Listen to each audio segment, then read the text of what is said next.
playing a little catch up on free coaching with Sarah questions and answers, and I'm jumping on today for 3 questions in a row, and then I'm going to keep going and I'm going to keep going until I can't go anymore. So I've got a whole page of questions that I'm going to be answering. These first 3 were all very related, so I'm going to group them together, and they are all about coaching and partially my coaching experience, and also some people looking for advice. So the first question is, how did you figure out your coaching modality, and can you have more than one?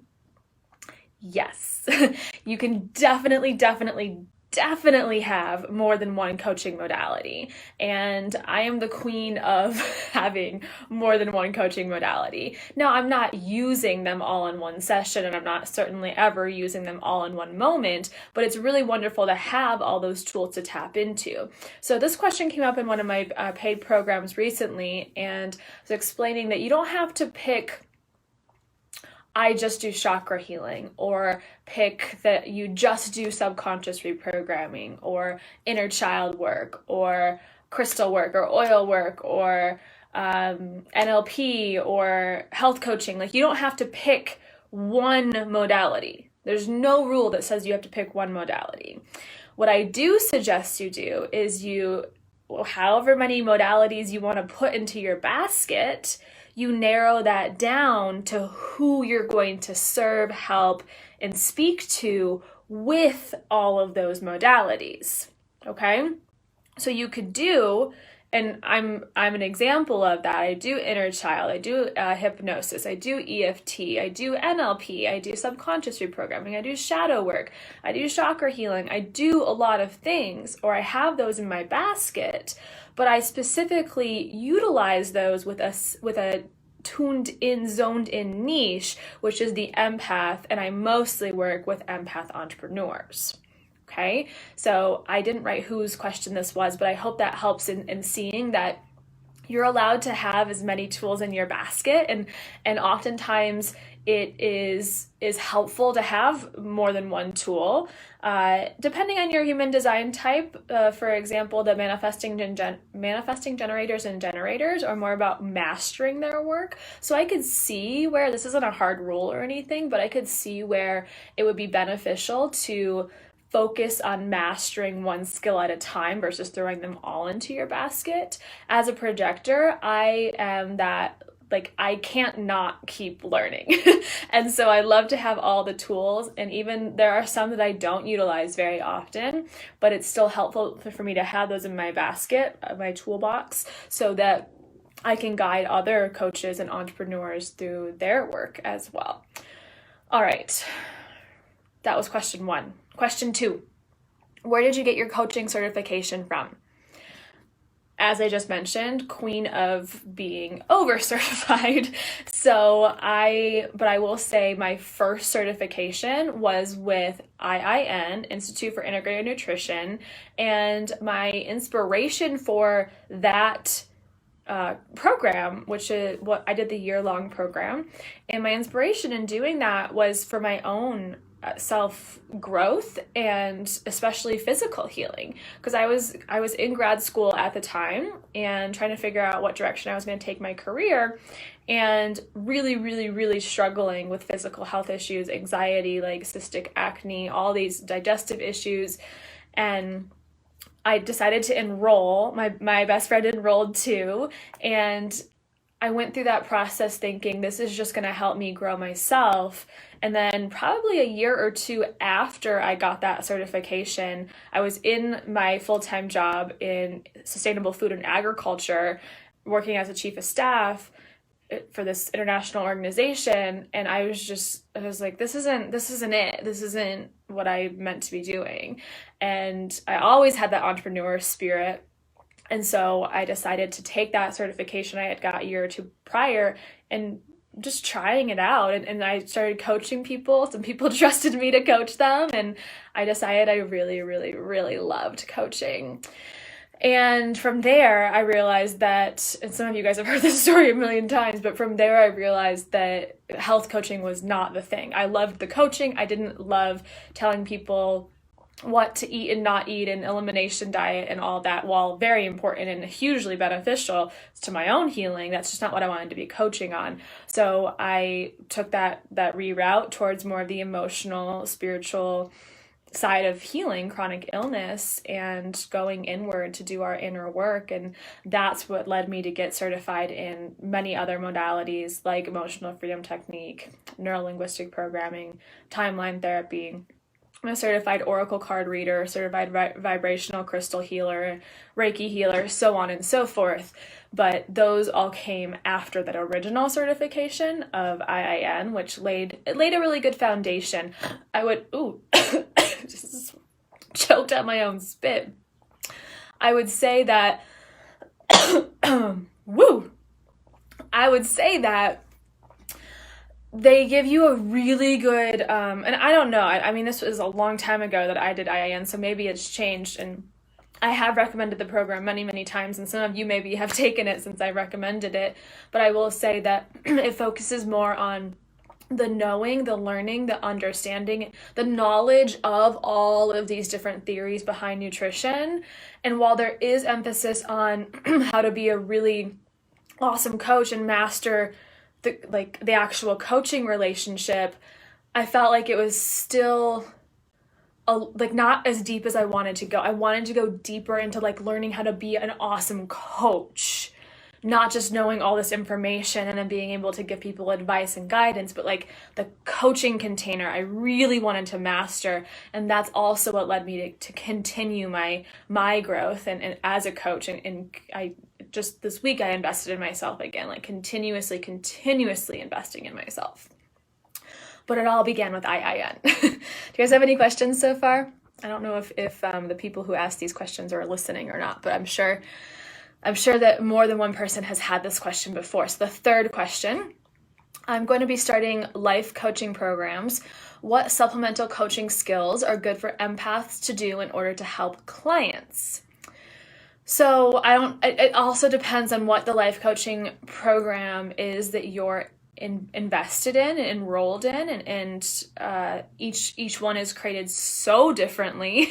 I have my own. It's not life coaching, but it is a coach training program called Illuminated. It's 8 months long, and we go over 10 different modalities, really way more than 10 modalities, but they're sectioned out into 10 different modules, and we go through all the things that I wish I had seen, even just ethics that I wish I had seen in all of the programs that I did. And a lot of this was missing. So I took the best of all these things I've done and then added my own learning and the practice that I've had. I put that into the container and then also added the things that I feel were left out in so many other training programs. So you can truly embody this and not just go on and watch a bunch of modules and then be I actually have no idea. It's like yoga teacher training. I'm also been a yoga teacher for 10 years, and I'm right now, obviously there's online yoga teacher trainings probably more than ever, but I'm sure you would learn a lot of things, but then are you given the opportunity to practice teaching yoga? It's kind of the same with coaching. So you can learn a bunch of things on modules online, but does that coaching program have the opportunity for you to practice and to learn and to embody the things that you're learning and gaining along the way? And that's also what I brought into my Illuminated program. So back to the question, what supplemental coaching skills are good for empaths? Well, energy management, for sure. So empaths are uniquely suited to be coaches because we have what's called empathic listening, or full body, whole body listening. And that is definitely a strength that you can utilize and tap into when you're with a client, whether it's online, on the phone, video, or in person. So you can utilize that whole body listening to really make your client feel heard, understood, seen, and then also to pick up on the nuances. I just taught this past week inside of Illuminated that communication is only 7% words. 7% words. The other 93% is more in the physiology and the tonality. And you guys can see that right now. So you're hearing me speak, but likely you're also seeing me move my hands, you're seeing my facial expression, you're even noticing if there's changes in body temperature. Not that you can really see that, but like if I was starting to like sweat, like that's a way of communicating. Your body's showing the other person's signs and signals outside of just the words. That's the 7% of communication.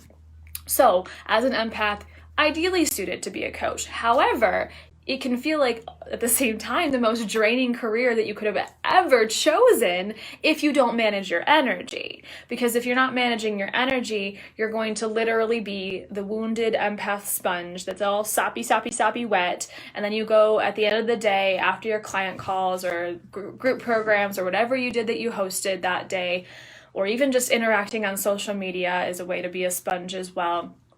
And then you're gonna, shut your computer and be like, oh my God, I can't do that again. I can't even do it tomorrow. How am I supposed to do this for 10, 20, 30 years? And that's why energy management would be the first thing I would point you in the direction of, especially as a new coach. Make sure that you are learning energy management skills in order to let this work be sustainable for you.